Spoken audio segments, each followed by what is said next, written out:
தூக்கு தூக்கு தூக்கு.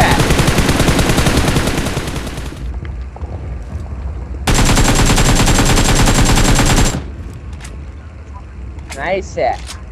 இறக்கட்டா, கீழே இறக்கட்டா. இது வந்து ஒரு புக்கில் உள்ளது. Printing money made the working poor and middle class poor because fake money creates inflation and inflation makes life more expensive. இதுக்கு என்ன அர்த்தம்னா, நீங்கள் நினைப்பீங்க ஏன்டா இவங்க இப்படிலாம் பண்ணுறாங்க, ஆளுக்கு கொஞ்சம் கவர்மெண்ட்டை தானே மிஷின் இருக்குது, கொஞ்சம் கொஞ்சம் ஒரு 10 நோட்டு எல்லாருக்கும் அடித்து கொடுத்துட்டா நம்ம நாடு தானே பெரிய நாடுன்னு எல்லாம் ஆகாது. இந்த மாதிரி கரன்சி அடித்தா இன்ஃப்ளேஷன் ஒன்று இருக்குது. விலையேர் ஏதோ ஒன்று அது ஏறிடும். அது ஏறினா தான் விலைவாசி ஏறுறது. அது ஏறினுச்சுன்னா சாதாரண வாழ்க்கையே விலை உயர்ந்ததாக இருக்கும். சாதாரண அன்றாட வாழ்க்கைக்கு தேவையானது எப்படி புரிய வைக்கிறது? அது நிறையா வந்துச்சுன்னா நீங்கள் நோட்டும் நிறையா செலவு பண்ணணும். அதுதான் இன்ஃப்ளேஷனுக்கு ஆப்போசிட் டீஃப்ளேஷன் ஒன்று இருக்குது.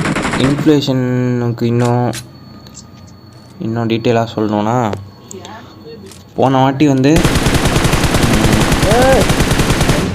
1 லிட்டர் பால் வந்து 30 ரூபா அது மாதிரி வாங்கியிருப்பீங்க.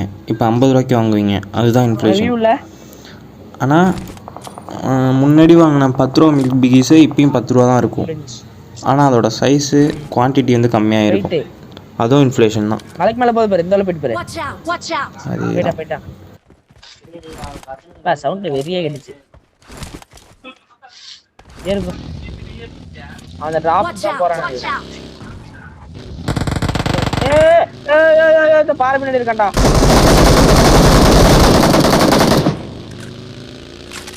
தெலுங்கு கை வைட்டியா? தெலுங்கு கை வைட்டியா? ஒரிஜினல் தெலுங்கு கை வைட்டியா?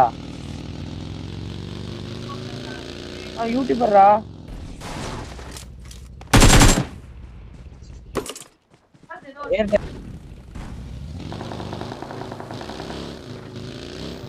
இன்னமும் தெளிவாக சொல்லணுன்னா 2023 இந்த இயரில் நீங்கள் 10,000 வச்சுருந்தீங்கன்னா அதோட மதிப்பு 10,000 அப்படின்னா 25ல் அதோட மதிப்பு 12,370. எப்படின்னா, இப்போ 10,000 ஒரு ஜாமான் வாங்கினீங்கன்னா 25ல் 12,377 ரூபா இருந்தால் தான் அந்த 10,000 ரூபாய்க்கு இப்போ உள்ள ஜாமானை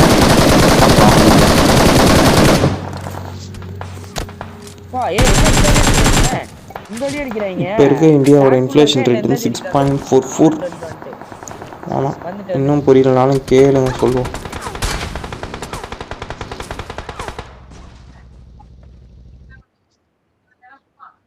பார்த்துட்டு